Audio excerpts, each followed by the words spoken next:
Hey everyone, I'm Tantum. We're at the legendary Funkhaus in Berlin, and today we're gonna take a look at how I made my remix for Kasper Koman's track, Loco Motif. Let's go in the studio.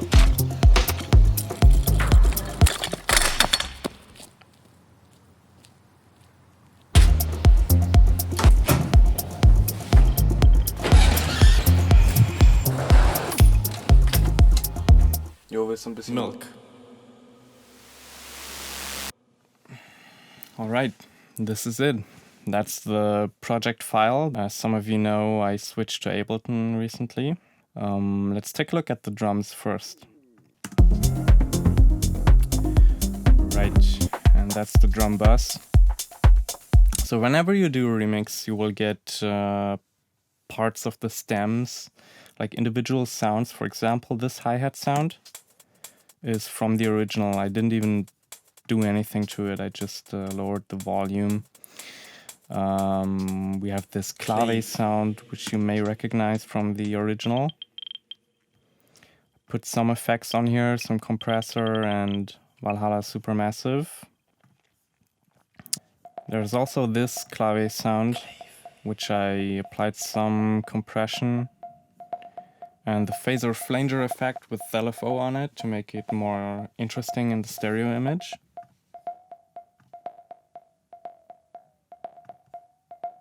It makes the track way more interesting, especially over time if you add details to those kind of sounds. We have a shaker group here. So this is actually a recording I did in 2015 or something.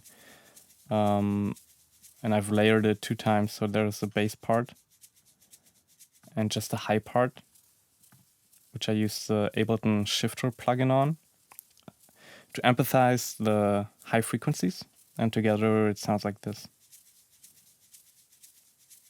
So what else do we have here? We have some hi-hats,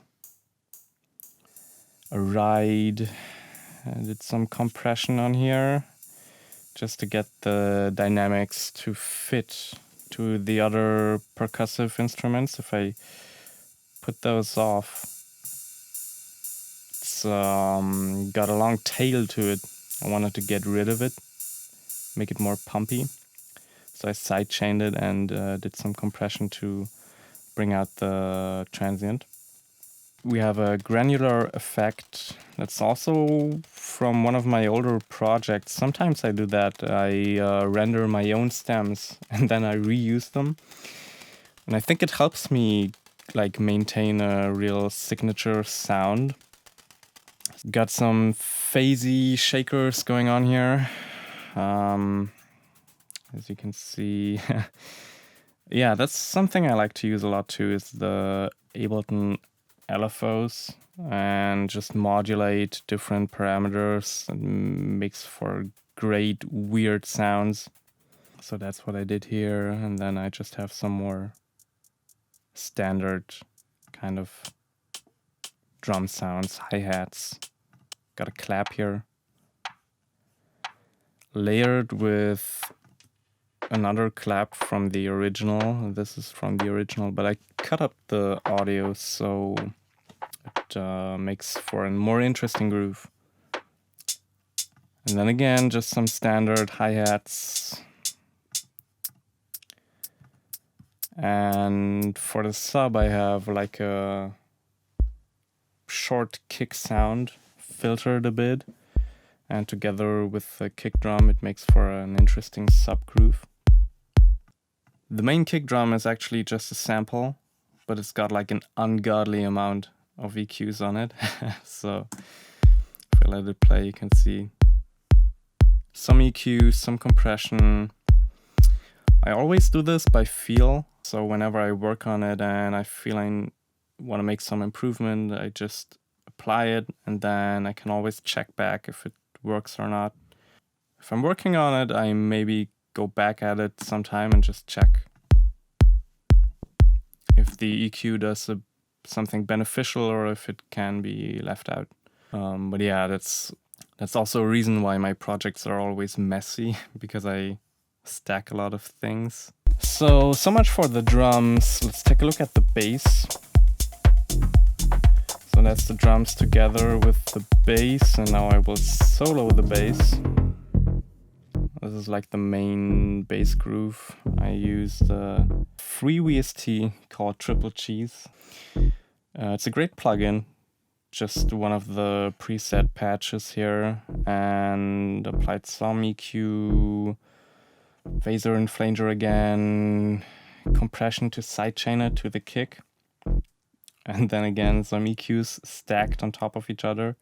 Another part of the bass line is second Triple Cheese. It's also the same patch, but I think I played a different rhythm and pitch on this one. So together they sound like this.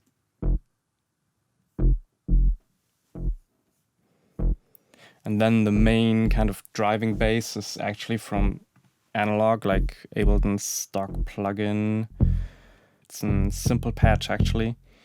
And did some EQing to it, some chorus, distortion, corpus, spectral resonator, overdrive, EQ, and then a final EQ I turned off. Like I told you earlier, sometimes I just stack stuff on top of each other, and when I feel it doesn't do something good to a track, I take it off again, like this EQ for example. Together, like the bass sounds like this. So the second group is this one here. I actually froze it. It's all massive. It comes in after like half of the track. Yeah, it's kind of like a phasey bass sound. I will just solo each track. So we have this part, this one, and this one. And together it sounds like this. So I have some processing on the group, just some compression, EQ, some more compression just to really tie things together. Drums and bass line sounds like this. That's just the bass here. Together with the drums. And then on top of it we have the main melody. Let's take a look at that. So the main melody wasn't easy in this track because the original has a lot of swing to it. I actually wrote Kasper Koman if I can have the original patch of the main synthesizer sound, and he gave it to me. It's a wavetable synth. And then I just went ahead and modified it, duplicated it, and changed the MIDI. So the original MIDI is actually only playing once in like the main break right here.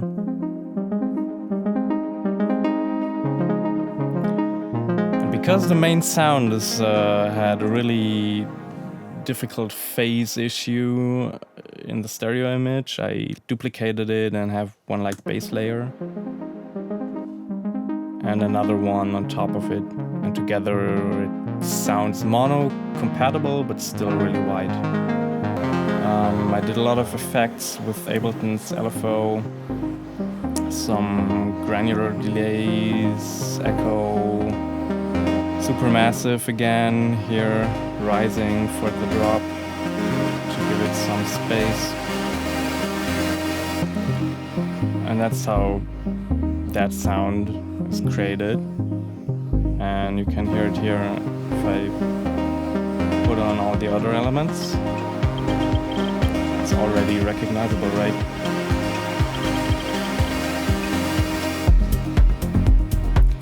And then there is another group, it's called Other Melodics. In here there's all kinds of sounds I did on the modular system. I really like to use my modular recently. So let's see what we have here. This one is from the modular. It's like a kind of pluck sound. Got some effects on there. The way I recorded this is you can actually see it up here. I used a CV instrument. So that's like kind of the MIDI that's playing the original sound. And I'm using a Motu sound card.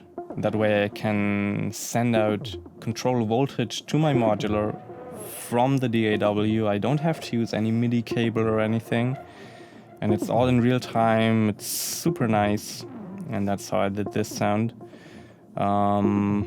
I can't really show you the patch because it doesn't exist anymore. I'm not sure what I did there. But I know I used one of the Doepfer analog oscillators and the Clouds module for like the delay sounds. And then I did some editing to it later. So yeah, this one's coming from the modular. You can see I did some side chaining with this channel here because there was like an audio peak I wanted to get rid of. What else do we have? Another modular recording. More kind of like a drone sound here. I didn't even do any editing after the fact, so this was just recorded from the modular. I have no idea what I did there. I don't know what happened in that patch. But yeah, I like to add lots of background sounds, weird sounds, like ear candy that really makes the song interesting. Even if you listen to it like 50 or 100 times, you still should be able to find some sound in there. So that's why I like to do those kind of sounds. There's even another one also from the modular. This one has some editing to it, but not too much. This is a stem from the original. I just cut it up to fit in my arrangement. Sounds really great. The melody one as well. It's also from the original. And you can see I cut it up to fit into my arrangement again. Did some EQ to it, some compression.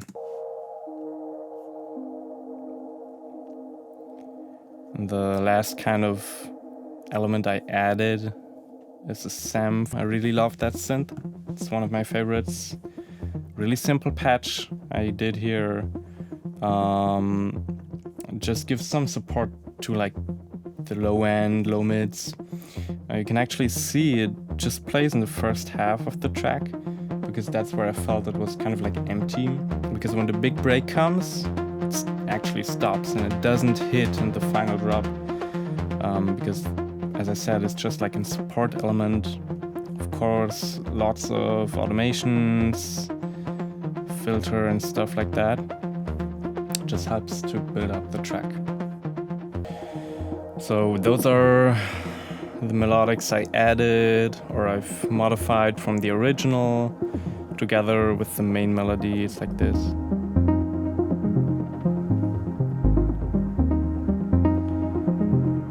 And if I add the bass now,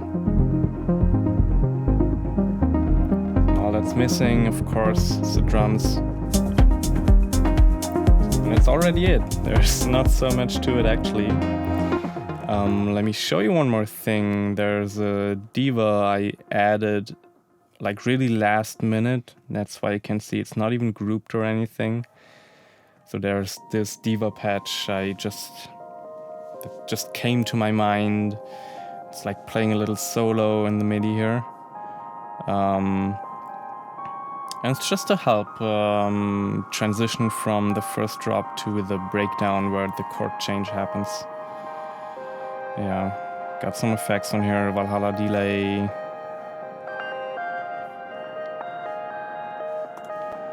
And some filter to filter it afterwards. You can take a look at the patch. Just regular old Moog type patch. And then of course, let's not forget the effects. Every now and then there's some effects in here. Some of it is also from the original, like the granular, this one. And some sampled effects I found somewhere. I'm not sure where this is from. The train effect is from the original too. If you listen closely, you will be able to recognize it, I think. And yeah, all kinds of sweeps and little itty bitty sounds.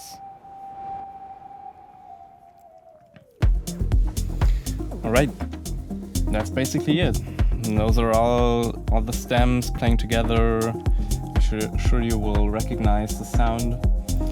And it was fun, it was a lot of fun to do this remix. It wasn't easy because the original is very creatively done.